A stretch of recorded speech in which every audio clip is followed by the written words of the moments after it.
Melhor dia da semana, estamos de volta, mais um podcast. Mais uma vez aqui a gente no Cacaucast. Para quem não me conhece, meu nome é Rosângela Cândido. Estamos falando aqui do coração da Amazônia, cidade de Cacoal, interior do estado de Rondônia. E hoje, mais uma convidada especialíssima, tá? E também uma pessoa que hoje já gostei, viu? Que a gente estava aqui nos bastidores falando um pouquinho.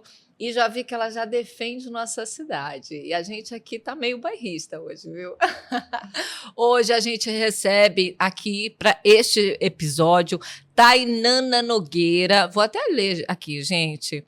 Tainana é engenheira agrônoma, especialista em segurança do trabalho e MBA em marketing político, com uma trajetória sólida na política e no agronegócio. Ela já atuou no Senado e na Câmara dos Deputados e em instituições como Emater, Embrapa e Conab. Atualmente lidera a gestão de agronegócios em Rondônia, unindo experiência técnica, visão estratégica e compromisso com o desenvolvimento sustentável.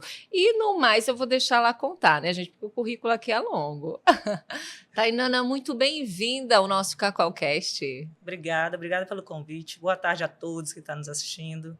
E eu acho que a Rosângela representou, assim, apresentou bem, né? Até eu falei, sou eu, né? E é isso que, em suma, é isso que você colocou aí.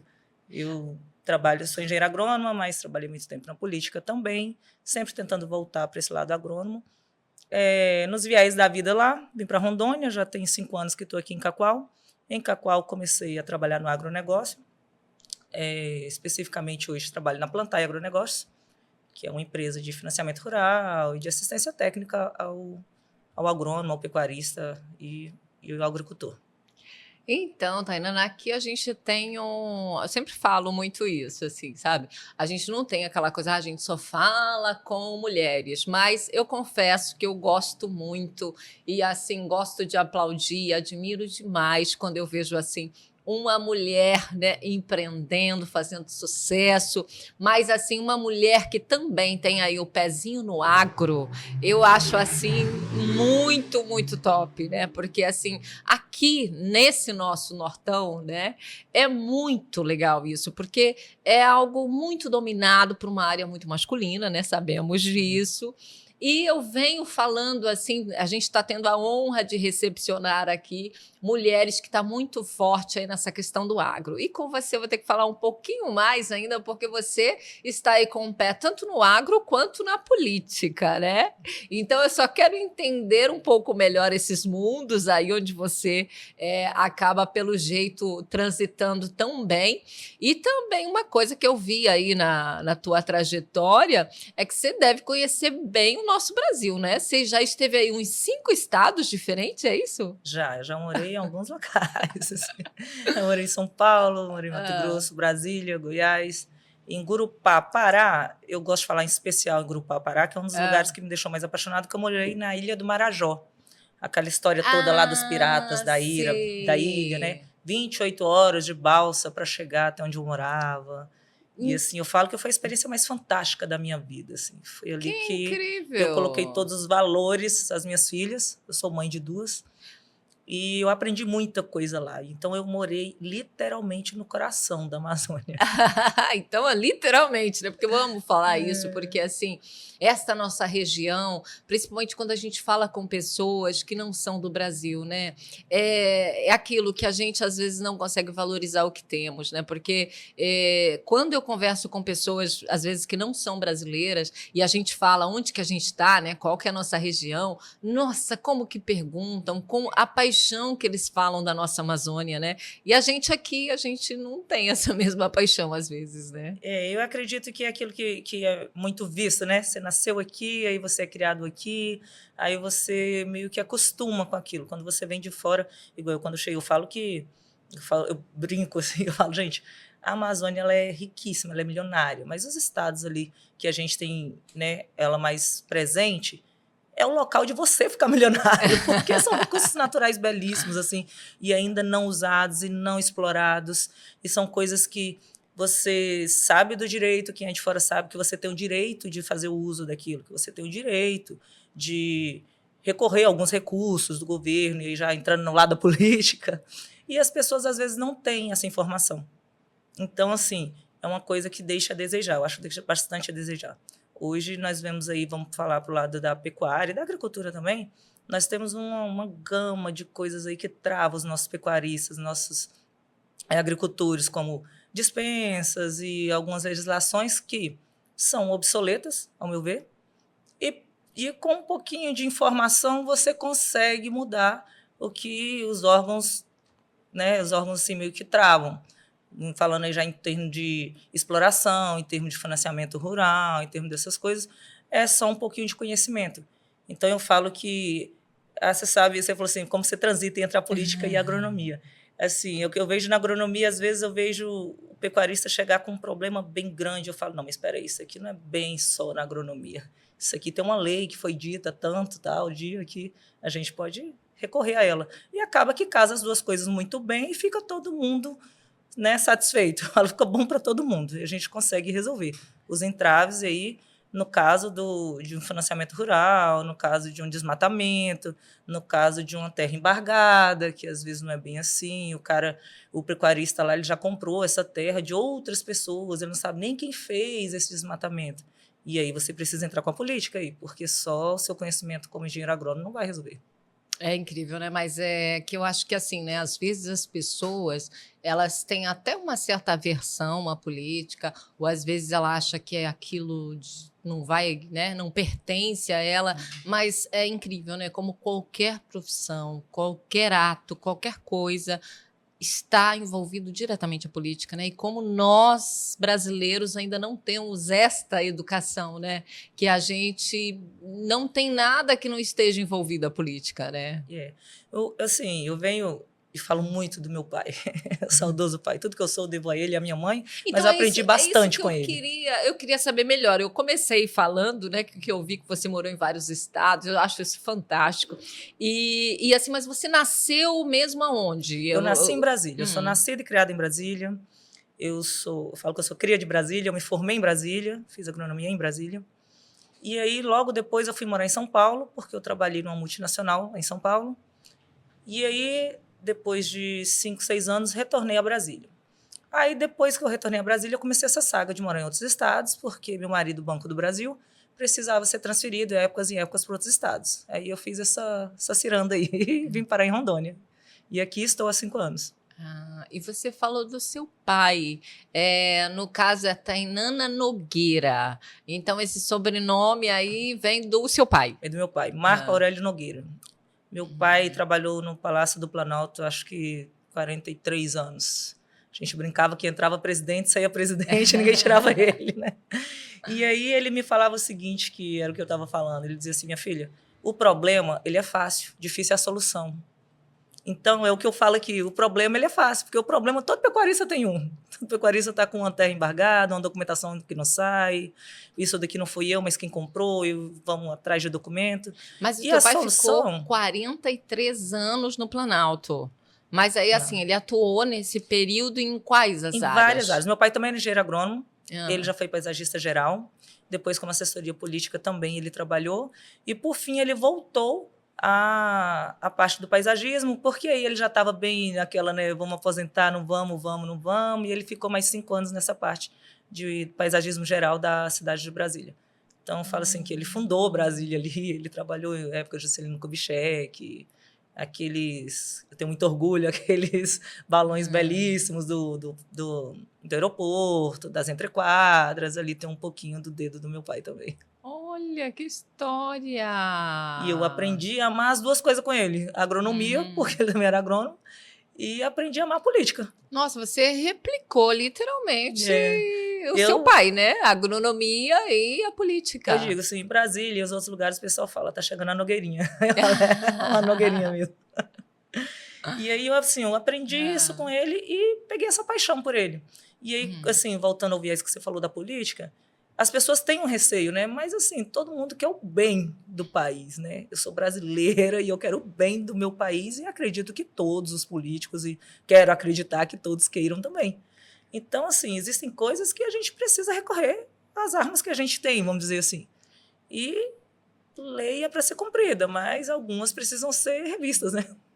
E quando você decidiu por fazer, né, agronomia, no caso, faz quanto tempo, mais ou menos? Foi a tua primeira faculdade? Foi minha primeira faculdade, tá? Essa história é engraçada, história de família também. Ah. A minha mãe tinha certeza que eu estava fazendo fisioterapia, né? Eu fiz uma faculdade para fisioterapia em Brasília, na Católica. E aí eu falei, papai, mas eu vou fazer para agronomia também. Eu acabei passando nas duas, ele falou assim, você vai fazer o quê? Eu falei, vou fazer agronomia. Ele, mas vamos deixar para falar para sua mãe depois. Então, assim, minha mãe descobriu uns 2 anos depois. E aí fiz agronomia e encontrei professores maravilhosos também no meu caminho, professores que amam o que faz, porque eu acho que quando você encontra gente que brilha o olho para falar daquilo que está fazendo, você está no caminho certo, né? Sim. E aí continuei nessa área com ele. E aí logo depois, meu pai me fez um convite para trabalhar com ele. Depois que eu passei pela Embrapa, pela Funasa, pela Conab. Conab eu fiz trabalho de georreferenciamento no sul quase todo, em arroz. E aí meu pai falou assim... E quais foram as suas funções realmente nessa área? Porque, assim, às vezes a gente fala agronomia, mas nem todo mundo sabe exatamente quais são as demandas, né? O que então, o curso realmente eu representa. fiz trabalhos assim que me deixaram bem impactada, assim, porque eu acho que quem não nasce para servir não serve para viver. E aí eu trabalhei em 2008, 2009, por ali, quando começou aquela transposição do Rio São Francisco, que eu não vou entrar em detrimento do que foi feito, mas ali foi levado muita água potável para o Nordeste. E eu estava trabalhando nesse projeto, juntamente com a Funasa. Eu estava à frente da Funasa da coordenação, então eu vi muitas famílias pararem de andar 15, 17 quilômetros para pegar água saudável e ter água saudável dentro de casa, água potável. Que aí nós vamos falar de Constituição, um direito de todos, né? Então eu trabalhei nessa transposição aí, nessa parte de levar água potável a todos. Uma parte a gente conseguiu, outra parte não, porque aí depende de política, se muda a política vai mudando, né? E eu consegui essa parte. Outra parte que eu fiz também pela Conab foi o georreferenciamento. A gente fez o café de São Paulo, quase todo. Era um projeto piloto, ali em 2010, por aí. E aí nós fizemos esse georreferenciamento, foi um projeto piloto, fizemos primeiro só com imagem de satélite, que era cedida pelo Exército, que era Spot, Landsat, se não me lembro na época, hoje já bem ultrapassada. E aí depois íamos a campo averiguar aquilo lá. Então fizemos esse projeto de que o erro disso era quase 2%. E aí você não precisava estar mandando, né, o técnico a campo, equipe direto. Óbvio que grandes mapeamentos sempre tinha alguém para ir lá verificar depois. Mas assim, pequenos mapeamentos para ser resolvido, coisas pequenas começaram a ser feitas aí via satélite. E atestado, porque não que não existisse. Existia, mas não tinha muita confiabilidade. Na Conab eu fiz esse projeto também com eles. E Embrapa e Emater foi mais projetos de pesquisa. E aí foi quando começou a lançar os transgênicos de milho, participei de alguns, tem alguns simpósios que eu entro como segunda titular. E aí trabalhei nesse sentido. Emater e Conab foi muito mais como pesquisadora mesmo, mas foi uma área que eu não me adaptei muito bem. Eu gosto eu falo que eu gosto do pé no chão, do embate, do traz o problema que agora é nosso, vamos resolver. E aí essa área que eu atuo até hoje, na verdade. Uau! Mas aí, assim, e a política, claro que a gente, né, já entendeu que isso vem muito do seu pai, mas hoje o que foi, assim, o que te levou mesmo porque você começou atuando, né, na agronomia ali, com um trabalho totalmente voltado.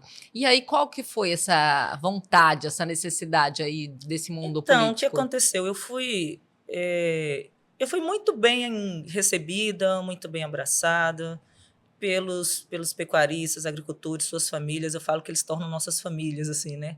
Graças a Deus eu fui muito bem recebida aqui, muito bem aceita como engenheira agrônoma aqui, desde que eu cheguei. E aí eu percebi que o problema deles, às vezes, assim, olha, mas não, eu não consigo esse documento por isso há, sei lá, 10 anos. Eu falei, mas há 10 anos? Mas tem um problema aqui, né? Uau! Então vamos dar uma olhada aí por que não consegue isso. E aí eu comecei a ligar para os contatos. Eu tenho vários amigos, ligava para um amigo em um órgão, no outro órgão. Não, mas assim não pode mais, vamos dar outra entrada, vamos fazer de novo. E era só questão de procurar como resolver, né? E algumas coisas não, algumas coisas precisavam ser mudadas mesmo. E aí você precisa mexer na política.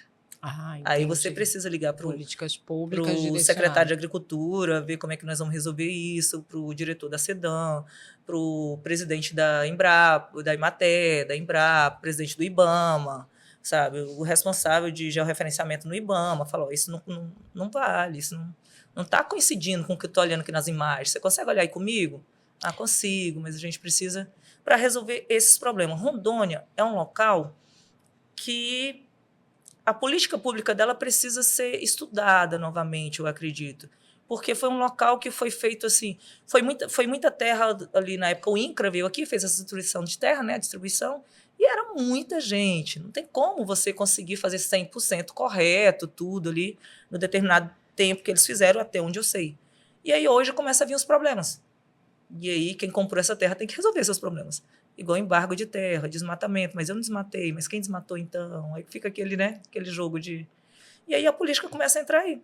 E aí eu comecei a falar com alguns políticos aqui também, vamos resolver isso aqui, porque inclusive isso aqui você também vai precisar. Porque esse embargo aqui, ele não, já tem mais de 15 anos, a gente precisa pedir uma revisão disso daqui. Ah, vamos, então vamos. E aí fomos resolvendo, assim. Não vou dizer que resolvi, sei lá, 100%, mas acho que uns 70% a gente já conseguiu dar andamento. E quando você veio, que você falou que você veio há 5 anos para cá, para Cacoal, você veio trabalhando nesta área, mas junto a alguma instituição ou particular? Particular. Ah, tá. Eu vim para Rondônia, eu era secretária do meio ambiente em Gurupá. Então, lá também eu fiz muita política pública relacionada ao meio ambiente, porque lá era muito mais carente de informação a respeito disso. E aí, quando eu cheguei aqui, eu recebi o convite para fazer sociedade numa empresa privada. E aí eu aceitei esse convite e estamos aí até hoje. Começamos com uma empresa, hoje nós temos 4 unidades, juntamente com o Isaac Miranda, que é a engenheira agrônoma há muitos anos aqui também, já fez frente em alguns projetos aqui também, já foi secretário de agricultura, se eu não me engano, em São Miguel, em uma época passada, e aí continuamos trabalhando até hoje. Só que com esses problemas que a gente... mas não é pouco, assim, acho que 90% das terras hoje em Rondônia, ela tem algum embargozinho. Sério? 90% das terras aqui hoje, eu posso dizer que ela tem um embargozinho. Ela tem um embargozinho assim, mas aí muita gente conseguiu financiar. Sim, quando eu cheguei aqui, conseguiu mesmo. Só que aí começaram a mudar, você muda o governo, aí muda a política, e aí começou a travar, voltava o projeto para mim, quer dizer, mas isso aqui eles não estavam pedindo. Ah, mas agora estão. Ah, mas isso aqui não era assim. Ah, mas agora é. E aí começou a ficar bem difícil. Tanto é que aí a gente pode ver que tanto a pecuária quanto a agricultura, ela deu um entravezinho significativo. Ela deu uma baixada nos números aí. Vamos falar em termos de alavancar o município, bem significativo.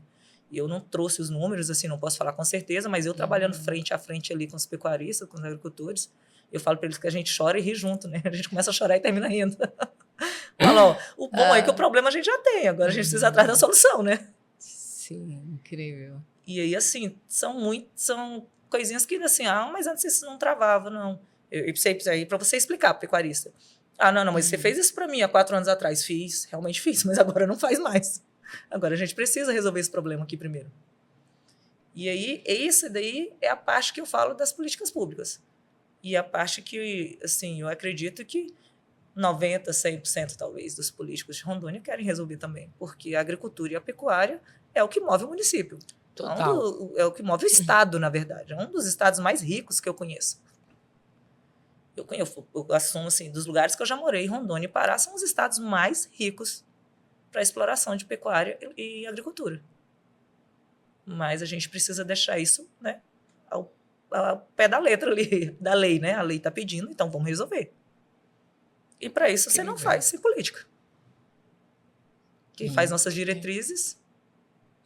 realmente eu não tinha noção desses números, né? Muito mesmo, porque é normal, igual você falou, quando a gente fala em Rondônia, é tão natural, né? A gente falar tanto da nossa agricultura, né? Tanto orgulho, e principalmente Cacoal, a gente tem tanto orgulho dessa questão, né? De ser conhecido como a capital do café, do cacau, né? Então é tão forte isso, né? É uma surpresa para mim essa... E é bastante falado lá fora. Eu falo, quando eu vou para Brasília, Geralmente eu faço meus posts e eu coloco capital do café. Aí sempre tem uma brincadeira ou outra, o grupo ali de agrônomos lá, fala assim, pronto, agora a dona da capital do café. Eu falo, ó, vocês prestem atenção quando eu for falar da minha metrópole, viu? Eu sou apaixonada por Cacoal em si, mas o estado de Rondônia também me deixa bastante encantado.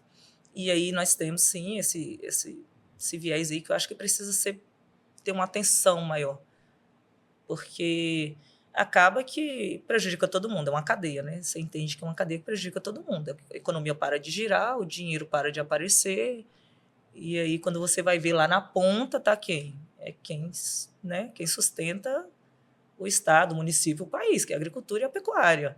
Eu, uma apaixonada por agronomia e política, eu vou defender isso a vida inteira. Para mim, quem sustenta esse país é a agricultura e a pecuária. Com certeza. E aí eu estou dando uma opinião própria minha, né? Então, assim, eu acredito muito nisso. E eu falo bastante que o estado de Rondônia ele é rico e a capital de Rondônia é Porto Velho. Mas a metrópole é Cacoal, então vamos cuidar bem dela. Metrópole, eu gostei dessa, gente. Ela chegou aqui falando dessa metrópole. Muito bom. Mas, assim, você falou também bastante no Pará e você comentou em relação a Marajós, né?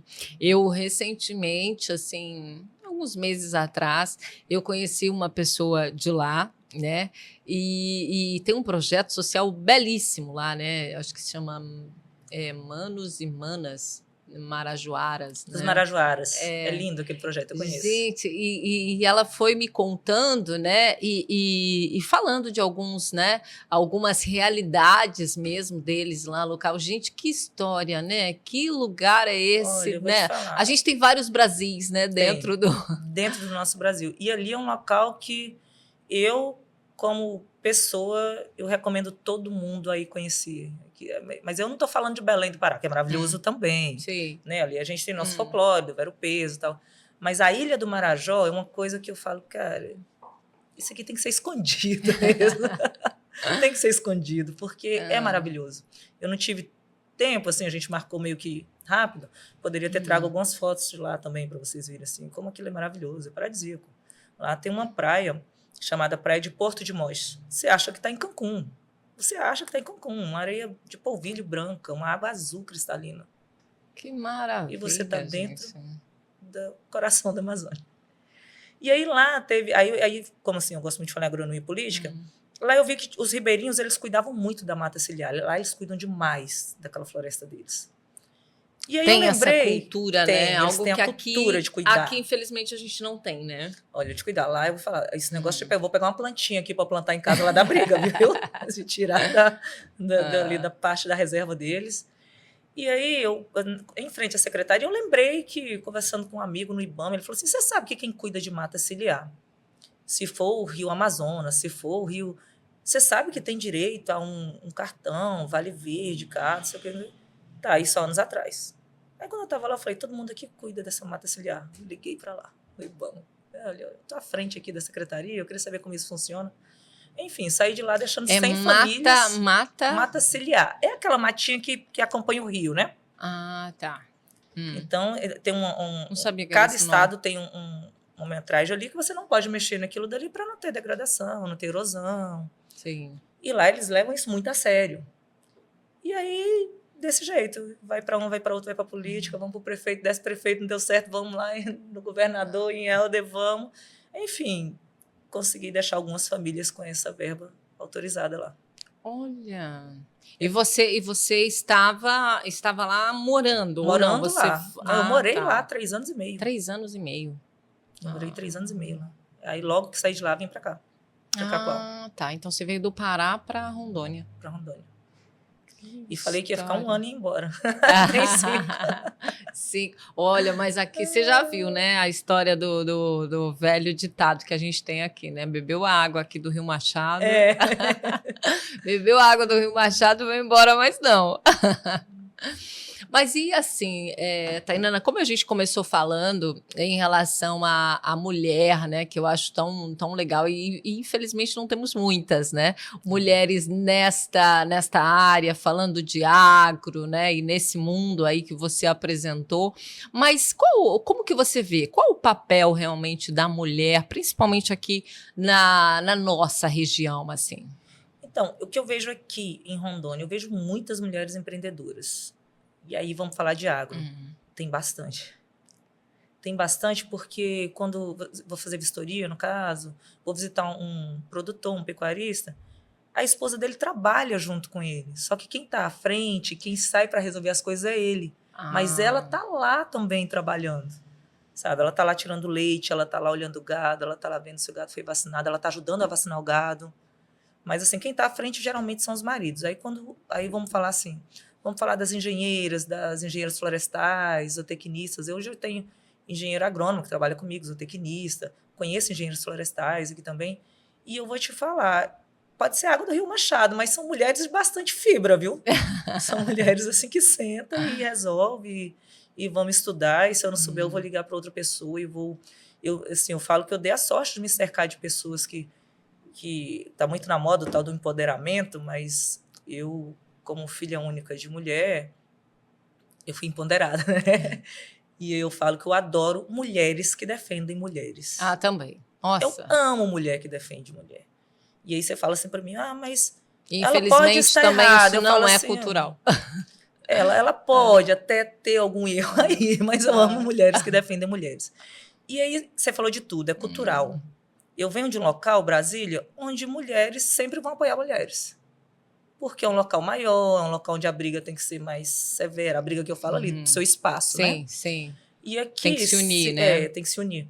E aqui, se você me falar assim, quantas agrônomas você conhece aqui, engenheiro agrônomos? Acho que umas 3. Lá em Brasília, acho que tem um grupo de umas 30. Olha! Então, assim...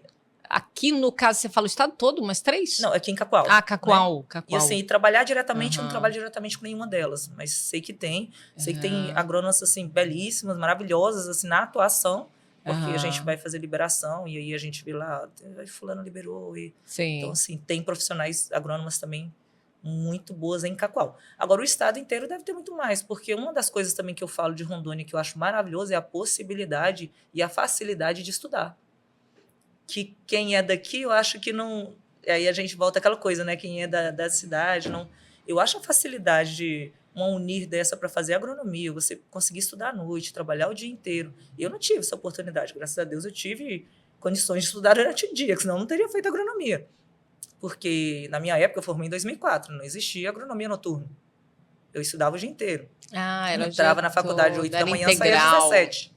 Entendi. Eu fiz colégio agrícola, entrava no colégio agrícola às 7h30 da manhã, saía às 18. Então, você tinha que ter um suporte para estudar, né? Sim. Aqui não, aqui você pode fazer à noite uma faculdade de agronomia, uma faculdade... Acho que em outros lugares também, hoje em dia pode, mas eu acho a facilidade de estudar aqui... Tanto é que essa pós de engenharia e segurança do trabalho eu fiz aqui em Rondônia. Eu fiz em 2 anos aqui em Rondônia. Eu não tinha essa pós. Entendi.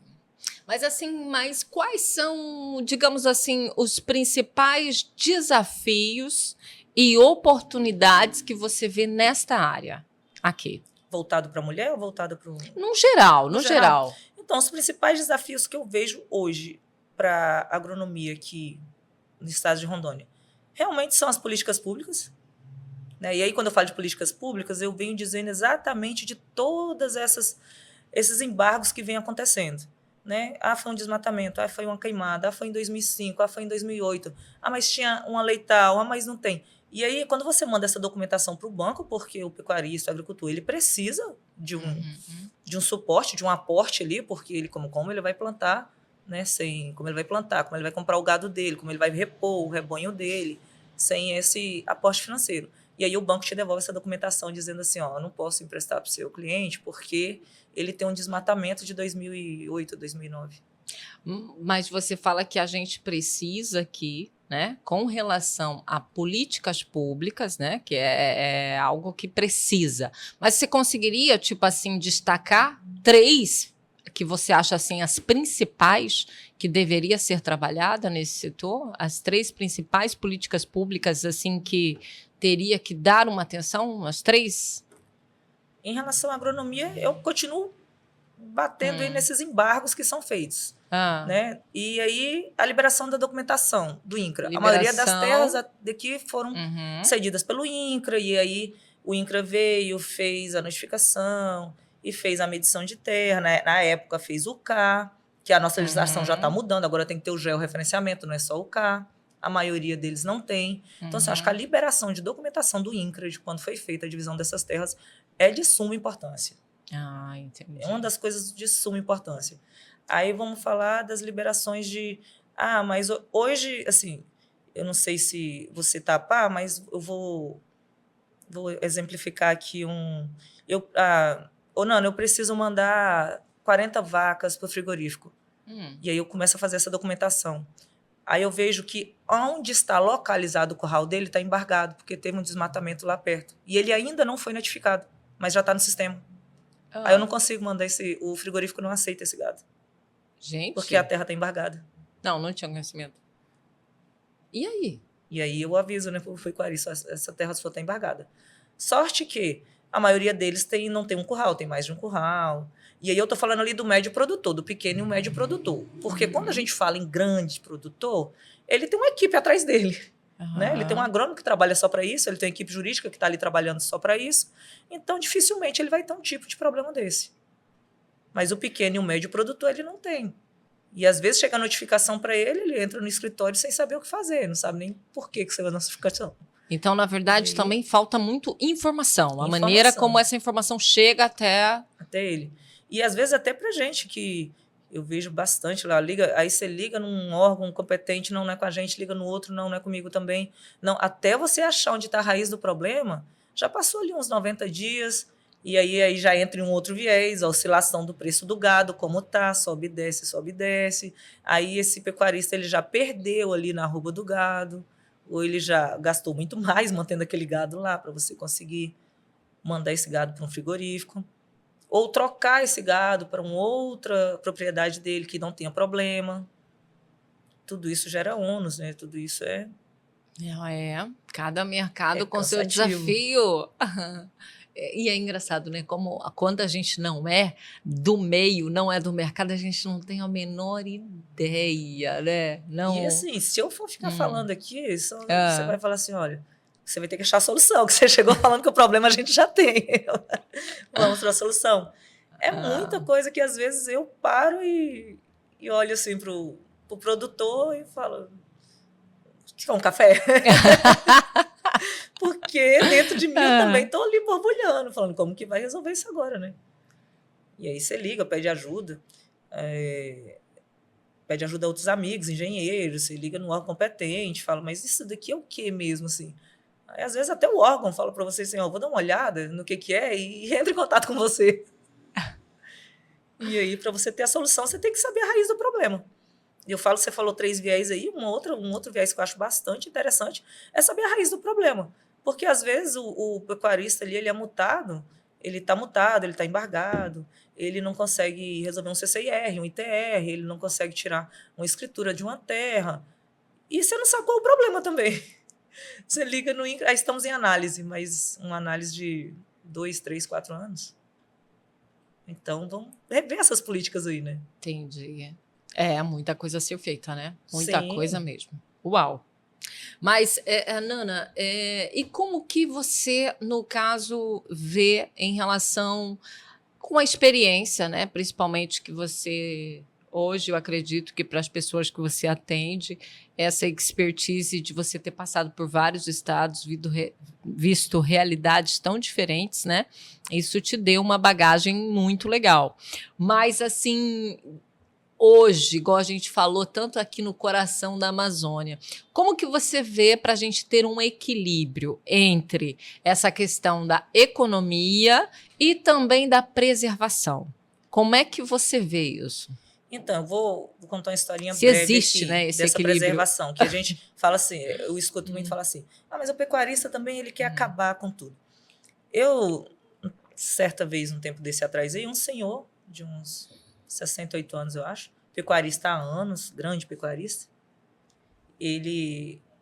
Acabei dando uma carona para ele e aí eu ouvi dele falando assim, Nana, tá bom, tá certo, né? A gente precisa acabar com esses embargos, precisa ter uma lei melhor, mas a gente também precisa conscientizar da quantidade de gado que nós estamos pondo em cima dessa terra, da quantidade de defensivo que a gente usa na lavoura, da quantidade de maquinário que a gente usa, porque se a gente matar a terra, daqui a pouco a gente não alimenta nem o país e nem a gente. Então, assim, 68 anos ele tem.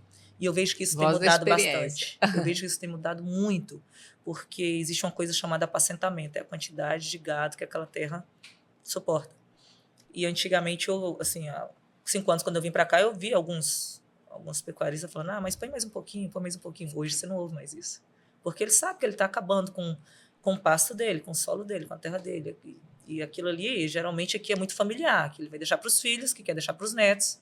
Então, você precisa cuidar. Sustentável. Hoje, isso já está mudando. A gente já tem frentes sustentáveis aí, igual tem aquele grupo das mulheres no agro, porque eu adoro acompanhar aquilo lá, elas falam assim, da sustentabilidade o tempo todo.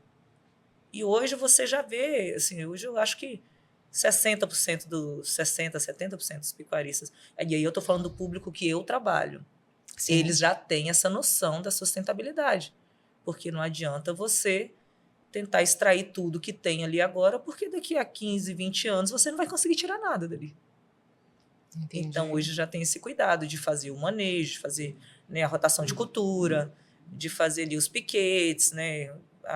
Vamos mudar desse gado, vamos deixar esse pasto descansar, vamos passar para esse pasto, falando assim, em um modo mais curto e grosso.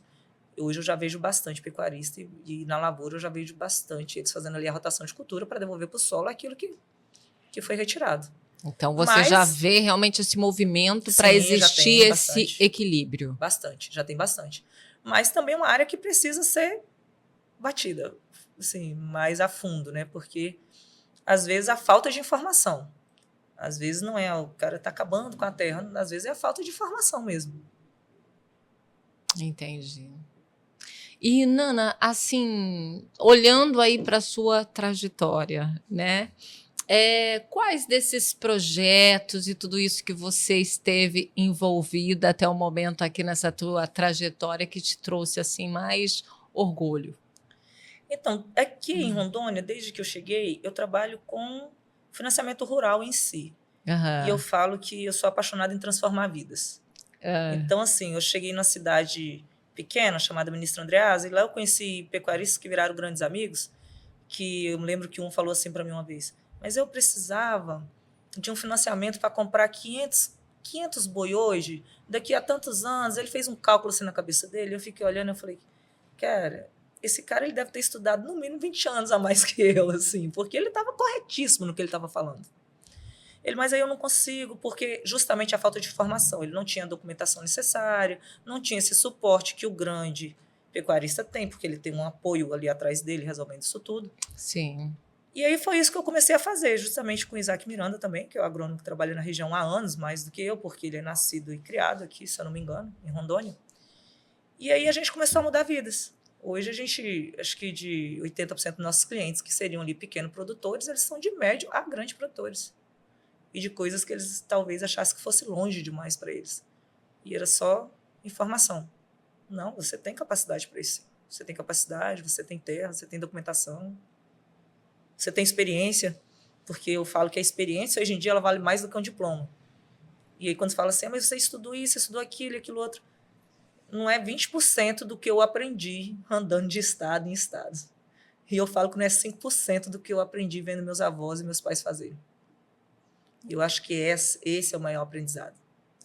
A ambiência, né? É impressionante. Eu também acho top demais. A ambiência é tudo, né? E eu imagino, né, ainda mais nisso, porque o meio ali, né, o rural, você conviver com a natureza, né, o quanto que te ensina, né? Porque assim, gente, às vezes a gente, como a maioria, né, em cidades grandes, que a pessoa já pega ali tudo pronto, né, já chega na mesa, que a pessoa não sabe como que é o processo daquilo, né?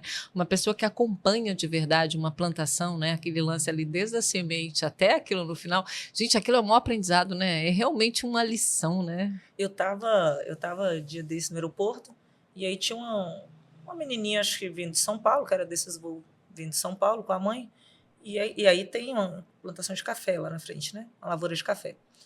E aí tava toda florida. Ela, nossa, que linda, vamos levar dessas florzinhas e essa árvore para casa. Aí eu parei e falei assim, sabia que dali sai o café? Sai uma sementinha que é o café? Ela, mas o café não vem moído? Criança, óbvio, né? Mas é exatamente isso, é ambiência, é isso que eu estou falando. O que você aprende a cuidar, o que você vê dentro da sua casa, eu acredito muito nisso. É isso que você vai replicar a sua vida inteira. É verdade. E você, pelo jeito, né, aprendeu bem em casa. Né? Sim, eu tenho bastante orgulho. Eu falo que eu tenho muito orgulho. Tenho muito orgulho de Brasília também, que o pessoal fala, agora apaixonou por Rondônia. Tenho muito orgulho de Brasília. Eu falo que Brasília é muito aberta a estudo, é muito aberto ao que o outro pensa, sabe? Assim, eu acho que, às vezes, isso é um que falta um pouco também, assim, em locais igual Rondônia. Porque só não muda de ideia quem não as tem. Né? Então, é bem importante você, se não aceitar, respeitar a opinião alheia, entender por que a pessoa está fazendo aquele manejo ou tal manejo, né? Porque cada um vem de uma área, de uma região. Rondônia também é feita de pessoas que vem muita gente do Espírito Santo, eu atendo muita gente que veio do Espírito Santo, que veio do Sul, que tem muita gente de Rondônia, mas tem muita gente de fora também. Eu sou um exemplo desse. Na verdade, aqui a gente, não sei agora, mas teve uma época que você via que aqui é o seguinte, é 90%, né, que não é nativos, né, e uns 10% que realmente sendo que é o contrário na maioria dos outros estados, né, é o oposto, né, que é tipo assim, a maioria são nativos mesmo, são dali da terra, e tem, né, uma minoria aí que vem de fora, né? Mas aqui não, um estado como... Porque Rondônia, na verdade, é um estado muito novo, né? Um estado com menos de 50 anos, né? Isso a hora que você olha toda essa trajetória, é muito novo, né? É isso que eu falo. Tipo, teve aniversário agora de Cacoal há pouco tempo, não me lembro, né? Sei que minha filha chegou da escola falando. Aí eu falei assim, filha, não conta pra ninguém, mas a mamãe é mais velha que Cacoal. Aí ela, sério, mãe? Eu falei, sério. E aí, falando nisso que você fala agora, é tanta coisa ainda para ser feita, para ser explorada, tanta gestão para mexer. E quando eu falo, eu brilho os olhos mesmo, porque, assim, cada pessoa que entra é um mundo novo, é uma ambiência nova, é uma casa nova, né, eu acho. E aí tudo gira em torno de política? Sim, porque o mundo gira em torno de quê? Da onde que vem todas as leis, da onde que vem todos os... Então, assim, eu acho que é um mundo para explorar. E quais mudanças, assim, você acredita que precisa serem urgente para a gente garantir aí esse futuro sustentável mesmo aí no rural? Então, eu acho que... E aí, políticas públicas, né? Conscientização. Como essa conscientização? Não vamos... E aí eu acho que é primordial. Começa nas escolas mesmo. Acho que começa ali nas escolas mesmo, porque o filho vai levar para casa e ele vai falar para o pai dele que é pecuarista, que é lavourador. Sim. Sabe? A professora Luiz me falou que tem que fazer assim. E eu acho que é a conscientização. Eu acho que não tem outro meio. E aí você fala, mas e aí os pecuaristas? E aí a gente tem órgãos responsáveis para isso que fazem trabalhos excelentes. A Matéria aqui faz trabalho excelente sobre isso, sobre conscientização, de ir lá e dar ali apoio ao pecuarista, ao agricultor. Mas eu acredito que seria esse meio aí mesmo nós fizemos em Goiás uma época, chamava assim, a Semana do Estudo Rural. E lá aparecia pessoas de 8, 10, 15, 60, 40, 50 anos. E eram tendas instaladas, assim, o dia inteiro, tendo palestra de todos os tipos. E aí a conscientização. Porque, realmente, o uso está desenfreado, por isso que foi feita tanta política pública. Né? Não vamos entrar tão a fundo, mas eu preciso conscientizar também, né? Eu preciso conscientizar. Assim, Rosângela, na hora que for tomar banho, só 10 minutinhos já dá para dar esse banho aí, né? Eu acho que começa daí, não é só na lavoura e ali, né? Uhum. Eu acho que bate muito Aí, defendendo minha classe, eu acho que bate de mão muito fechada no pecuarista e no agricultor, mas eu acho que a conscientização ela começa no ensino infantil, ela começa dentro da sua casa. E aí, se a gente for levar já para o meio aí, você como engenheiro agrônomo faria o quê? Estou totalmente disponível e disposta a fazer palestras, a juntar um grupo aí de agrônomos, se quiser, vamos lá e explicar que esse defensivo usado desse jeito aqui não é legal. Sou totalmente a favor. Nós fizemos isso no Goiás, fizemos isso no Pará e deu muito certo. Olha, eita, que o papo aqui tá bom, viu? Eu, assim, super me interesso por todos esses assuntos, né? Amo essa coisa desse aprendizado. Mas, assim, Nana, olhando aí para o futuro, né? Com essa tua trajetória, eu vejo que é tudo muito claro, né? Você tem as coisas assim que a hora que você começa a falar tá bem claro, né? O que você quer, quais são os seus desejos, né? E olhando para esse futuro aí, qual o legado que você gostaria realmente de deixar nessas duas áreas que eu vejo que elas caminham juntas, né? Sim. Tanto a política quanto a agronomia. Vou deixar uma frase que eu gosto de usar bastante: pessoas precisam de pessoas. E aí, o que eu vejo aqui, assim, eu não tive entraves, assim, todas as vezes que eu precisei de pessoas, elas estavam prontas a me ajudar.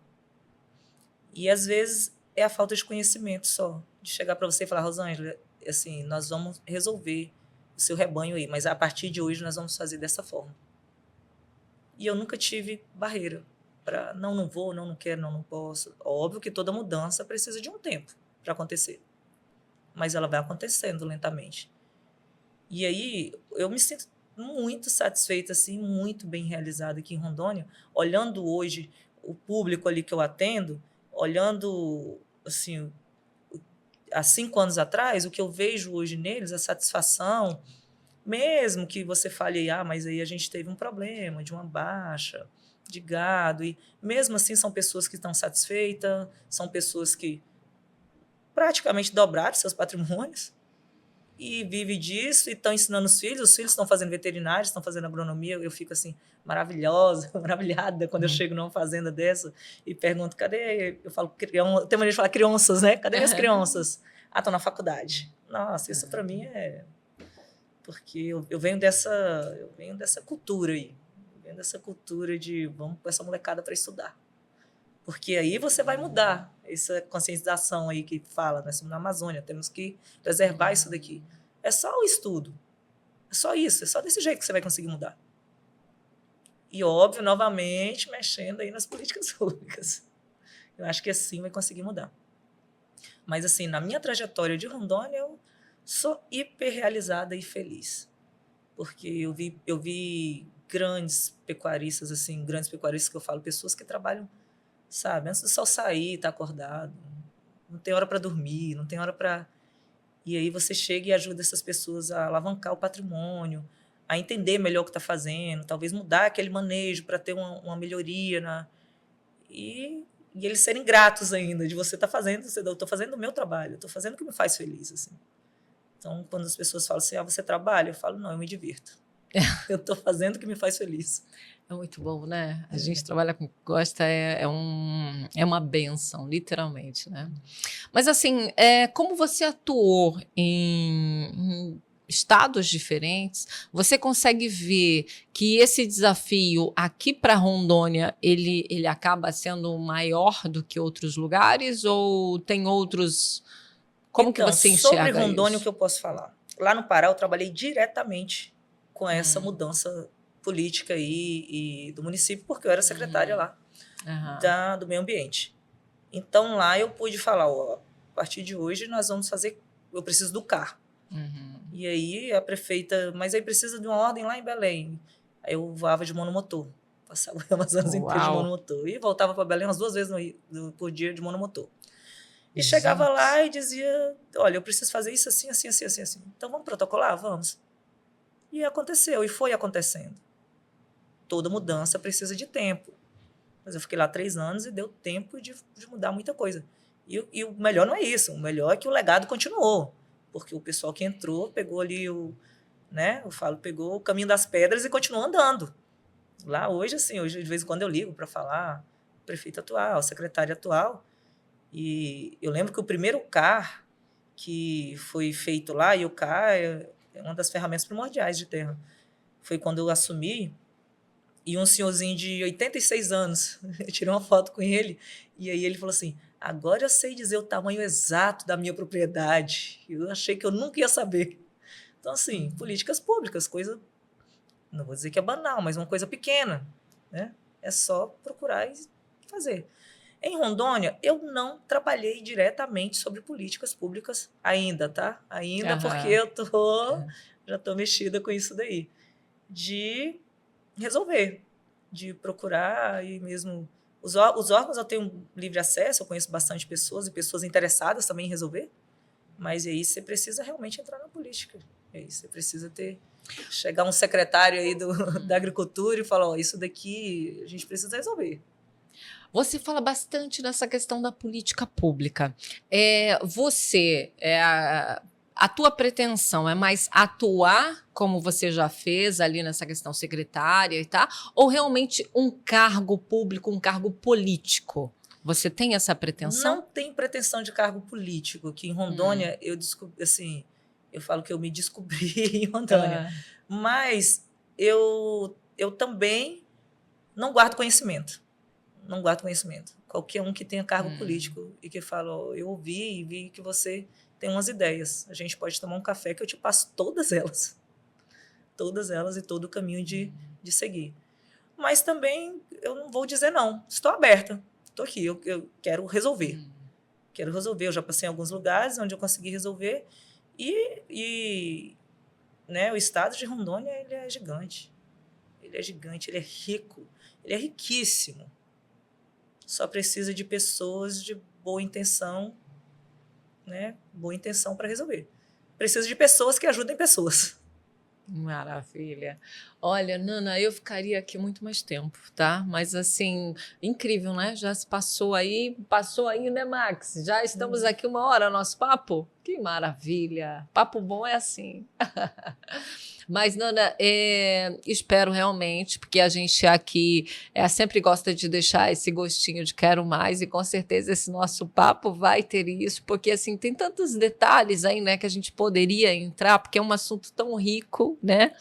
E eu já deixo aí para você um convite para a gente abordar vários outros assuntos aí que eu adoraria que a gente pegasse mais detalhes deles, né, para a gente conseguir explicar melhor aí, que eu tenho certeza que é um assunto que interessa a muita gente, mas achei bem interessante quando você falou dessa questão das mulheres, né, as mulheres do agro aí, e queria que você, se você pudesse, né, deixar aí uma mensagem realmente, você é uma mulher tão atuante nesta área e defendendo tanto essa questão das políticas públicas quanto, né, esse mundo aí do campo, uma mensagem realmente para essa, eu acho que no geral, mas eu acho que essa parte que nos toca mais aí, né, dessa atuação das mulheres. Das mulheres, né? Eu amo também. Eu falo que eu amo mulher, repetindo, né?